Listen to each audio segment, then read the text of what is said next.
What's up, future shredlords? Welcome back. Death of the Fingers. We're going to look at an incredibly useful music idea right now. Basically, I'm going to be applying it to some triad arpeggios, but this is true about scales and a whole bunch of other things, so feel free to expand out as necessary after you learn it. But this basically helps you defeat the sort of like tunnel vision aspect of basically playing scale shapes and arpeggio shapes and stuff like that, predetermined ones. And instead sort of opens the door to be like, okay, I'm starting to see how this idea of intervals and stuff like that starts to really bake itself into the cake. And then you can use this seemingly abstract concept and apply it to the real world neck, if you will, in real time, and get some pretty fantastic results, because now all of a sudden you're like, oh, I've landed on this note and I'm really feeling like I want to play a diminished arpeggio. Well, this basically allows you to do that without having to do, a whole bunch of mental gymnastics to figure out where it is that you are. Right. So there it is. That's the end of the intro. Let's get into this bad boy. All right. The first one we're going to look at is basically the symmetrical shapes with respect to the triad arpeggios. And honestly, it doesn't really matter what key you're playing in, because this is more about starting to recognize these interval structures, so you can start anywhere. Doesn't matter. But of course, later on, you're going to be like, all right, the diminished one, that goes over the 7th degree. And you're like, okay, the augmented one, where does that start? If I was playing a major pop song, when can I use the augmented arpeggio? That's a little extra homework there if you want. Okay, so the first thing is just actually understanding the idea of the intervals, right? So a diminished triad is essentially 2 minor thirds stacked on top of each other. So I'm moving from the 7th fret here to the 5th fret on the A string, right? That's E to A. And then from the 5th fret on the A string, I'm going to move to the 3rd fret on the D string. And this distance here, when I sort of do it across 2 strings like that, gives me a minor. If I moved, obviously, that one up 1 step, I get major, right? So that's a no-brainer. Everybody should know that one by now. But the thing is like you can essentially learn something very fundamental from that little simple piece of music theory, if you will, where you have 2 minor third intervals stacked on top of each other. This one and this one. And you're like, well, couldn't I just keep going? So the next one would be like, well, what does a minor third interval look like when I'm playing it on just 1 string? And so you're like, I'm playing the B and there's the D, so I can go up to the D here. So that's essentially this 3 frets higher than from where I am, essentially 4 if you want. I mean, that's why I don't like doing that stuff, because honestly, it's hard to tell. But in this case, I'm playing the 7th fret. And then, of course, I'm moving up to the 10th here on the low E string. Right? So that's how I play the minor third. So you're like, okay, here's the first one. And then I'm like, okay, I've run out of fingers. I'd have to jump back with my fingers. So that doesn't make a lot of sense, does it? So you can move up to the next position here by just playing the minor third sequence on just 1 string, right? So now, right? And then you're like, I need another minor third. And you might be like, oh, there's my next one, another minor third. Another minor third. And you're like, I need another minor third. And another one. And you just keep repeating that process over and over and over again. And since this diminished arpeggio is essentially symmetrical, it's always the minor thirds stacked on top of each other. And the other one obviously is going to be augmented when I'm doing 2 major intervals stacked on top of each other. So instead of getting this sound, I get this one. Right? So that's another one. So you do the same process. You're like, what is a major third? Essentially in reference to just 1 string, right? So normally it's 7 to 6, right? So in this case, I'm like jumping up again. In this case, it's the D sharp, right? Or the E flat, however you want to see that. So that's going to be essentially this interval structure on the 1. So now you're just like, okay, there's this one, this one, this one. I got to move up to this. Nice. There's another one. There's another one.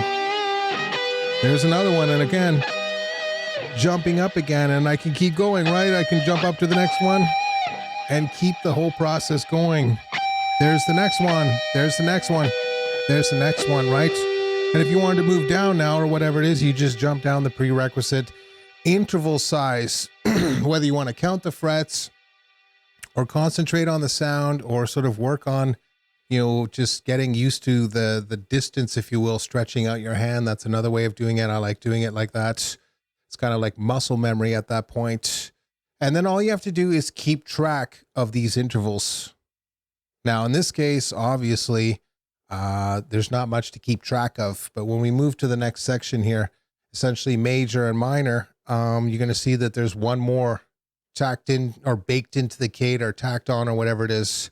And so once you get there, you have to keep track of where you are so that you can be like, okay, I have to play this one, and then it moves to this one, and then it moves to that one, and so on and so forth. But that right there is a very, very, very, very useful tool, because it automatically frees you from having to consistently be like, oh, I just move to this position and then play this particular shape, you know, or moving to the next one, or doing a symmetrical, right? Or potentially doing a minor 7 flat 5. Right, so the thing here is like those systems you still have to learn too, of course. There's no getting around it. But let's say, for example, you're doing your thing, you're like, and you're like on this note, so you might be like, oh, I'm hearing diminished now. The next thing that's going to be in your solo, you're like, this chord they're playing, I recognize that as a diminished chord. So I should play a diminished arpeggio. Because you're like, I just did a scale, right? So you're like, okay, there's my first minor third. There's the next minor third. There's the next one, right? And now I'm already set up for this one. Minor third, minor third, minor third, minor third, minor third, minor third, minor third. I don't need to know the pattern anymore. I don't need to know this one locked into the 7th degree or at the Dorian position or moving up one more time. It'd be at the 4th degree, of course, and then at the sharp 5 kind of situation. I don't need that anymore. I can just be like, I'm hearing diminished.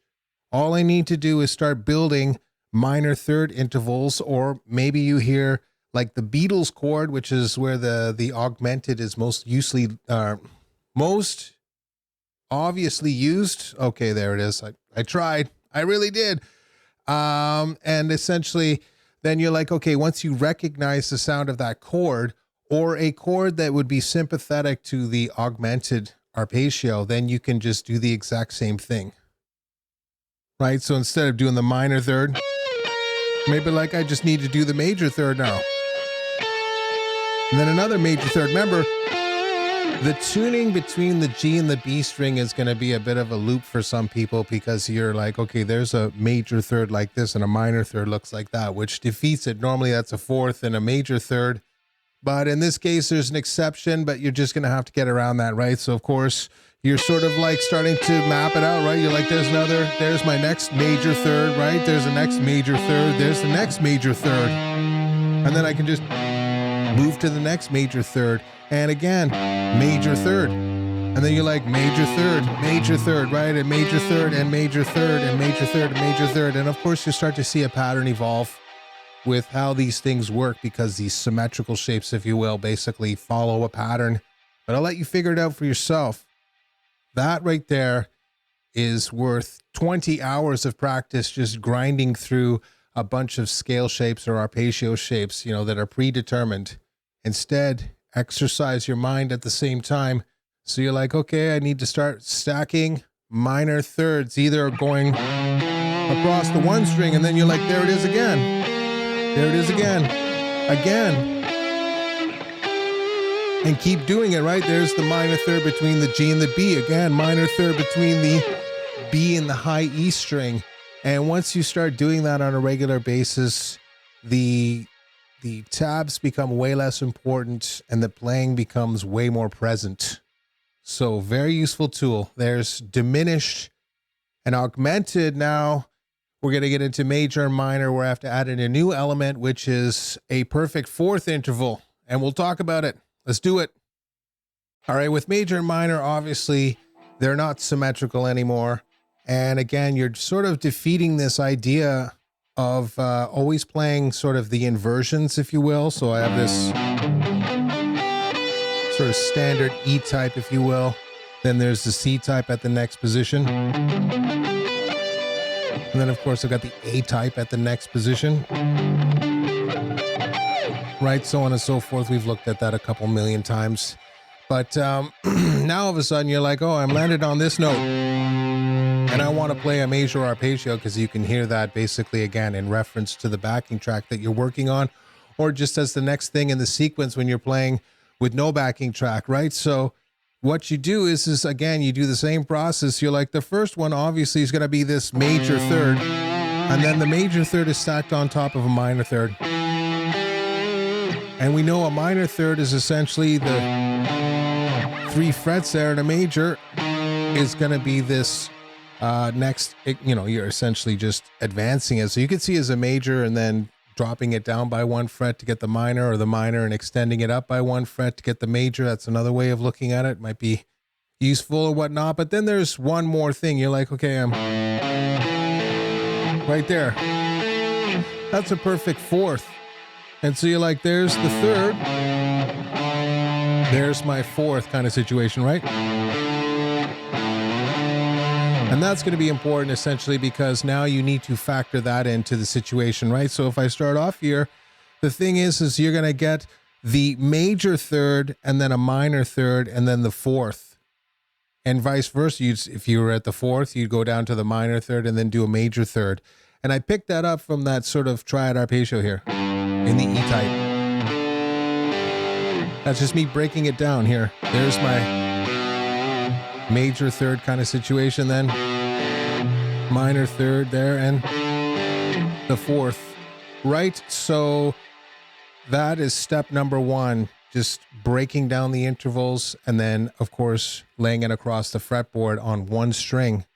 And then what you need to do is sort of be like, okay, there's the major, there's the minor, right? And then I'm going to need to jump up there. So you're like, okay, there's my 4th. Again, the major interval to the minor interval to the 4th. So I need another major. Then I need a minor. And then I need the 4th. Then another major. Another minor. And yeah, the 4th. And there it is. Now, notice how I'm not really going crazy trying to be like, oh, look, perfect guitar player and all the rest of this stuff, because I just literally thought about this yesterday. So I'm sucking at it as much as you are, because I'm realizing this is far superior than learning a bunch of patterns on the neck. Learning the patterns is important too. Okay, you can't skip over it. But once you get to a certain level, and this should be incorporated in regardless of what level you are, is the idea of you starting to take the basic music principles and apply them to the instrument.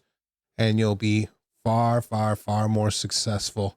And you can just obviously do that. Now, all of a sudden, you're starting to see the actual relationship here, right? This arpeggio here, moving to this one,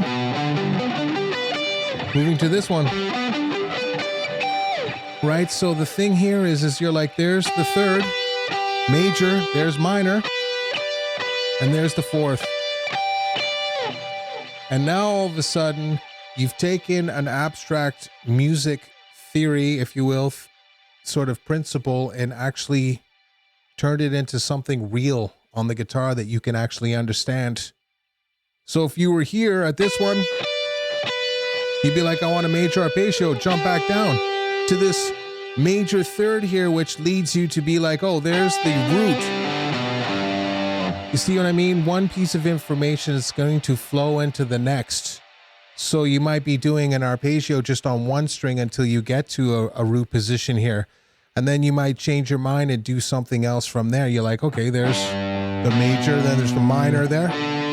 There's my 4th, and then I need to jump up to the major here again, and then another minor. Right then, the 4th. And then, of course, jumping up again to the major, to the minor, and so on and so forth, okay? So, yes, you could see them as essentially these these inversions interacting with each other, that's also true.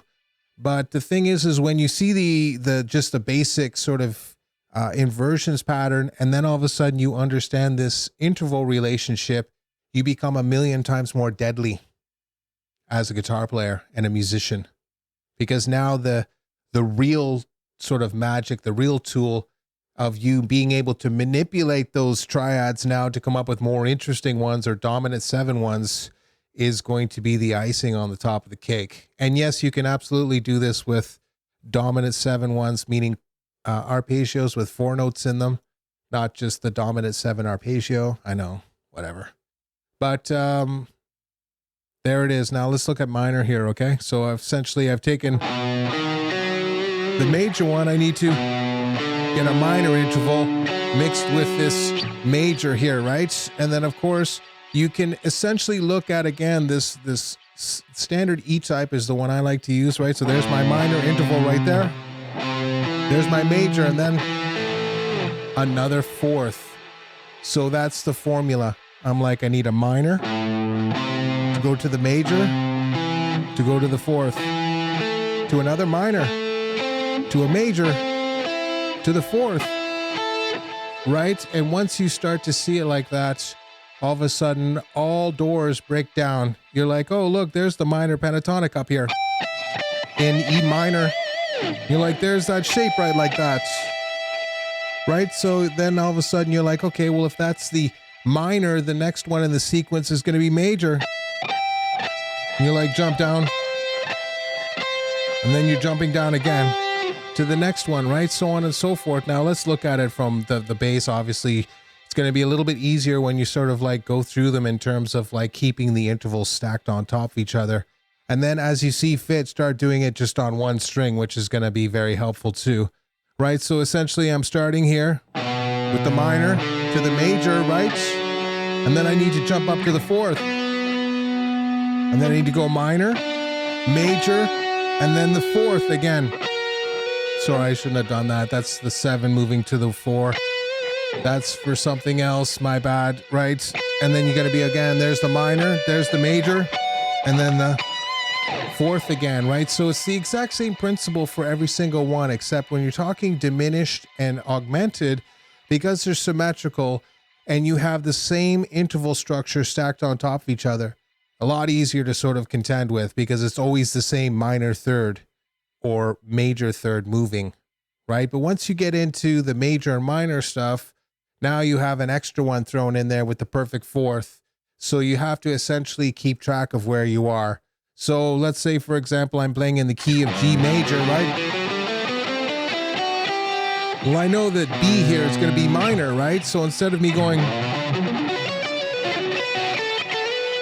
which is going to sound great, of course, I might be like, I want to do something different, like,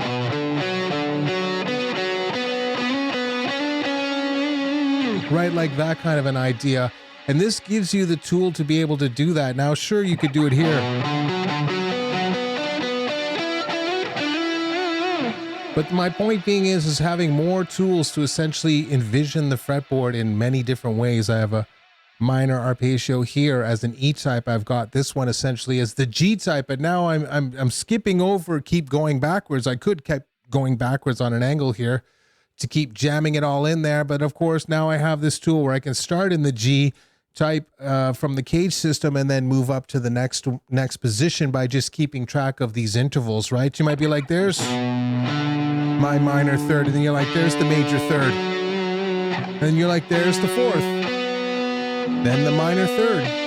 Then the major. Then the 4th. Then the minor. Right? Then the major. And then the 4th. Notice that you got a completely different arpeggio, essentially, than anything you're going to be playing in the standard positions using one of the caged arpeggio ones, essentially what we call triad arpeggios, this idea. Right, and any variation, essentially, if I'm doing that here kind of deal at the next position, that's a C type, but essentially I'm going to start on the lowest string, right? Right, so on and so forth. But you know, don't get too lost in the weeds there. Instead, of course, try to hear the sound, break down the interval structure, and then just work on keeping track of where you are in the sequence, and then just changing it up. Obviously, if that was 3, you're like, there's 4. And again, you might be like, in this case, I want to start with these ones. In this case, I want to go on 2 strings. Maybe the next one, you're going to go. I think you're starting to get the idea here. All of a sudden, now you have 3 different types of arpeggios based around 3 different configurations, all starting from the same root note. So maybe you're like, I want to get to my next lick down here. I'm going to use this one. Oh, I want to play vertically, right? Or horizontally. How I get them mixed up every time because I'm a stoner, right? So the thing here is you're just going to go up and down. And the other one, you'd be like, oh, I want to move kind of on an angle upwards now. So you're going to use sort of like the same idea essentially as a sweep or whatnot, but you don't have to. Obviously, you can keep building upon them. If I start here with the major, right? Minor, and then the 4. Right? Then you be like another major. You see what I mean? You can start to build them such that you get closer and closer to where the target range is for the next idea by using this vehicle of an arpeggio. You don't always have to play like a sweep. You don't always have to do the same types of shapes. And I would recommend you get incredibly creative, if you will, by just moving them around. Right. So I think I'm going to leave it there for today. On Thursday and on Sunday, we're going to look at actually writing music with just 3 chords. We're going to go over sort of like the backing track idea so that you have another tool to work with. If you have a looper or something like that, which a lot of people do now, or you're just into the recording stuff, or if you just want to, I had a keyboard once where you could just make loops. There was like $200, right? So you could just create a little loop and vamp. That's a very, very, very powerful tool for practicing, but also for songwriting, which is a big one. So I hope you guys enjoyed this lesson. I'll wish you all a Merry Christmas. I love all of you, of course, and I wish you nothing but the best in the holiday seasons. Of course, there'll be more lessons throughout. We're not going to stop. Of course not. That's my gift to you, the world, is my crappy guitar lessons. It's all good. Right, so guess what? Yeah, I'll see you in the next one.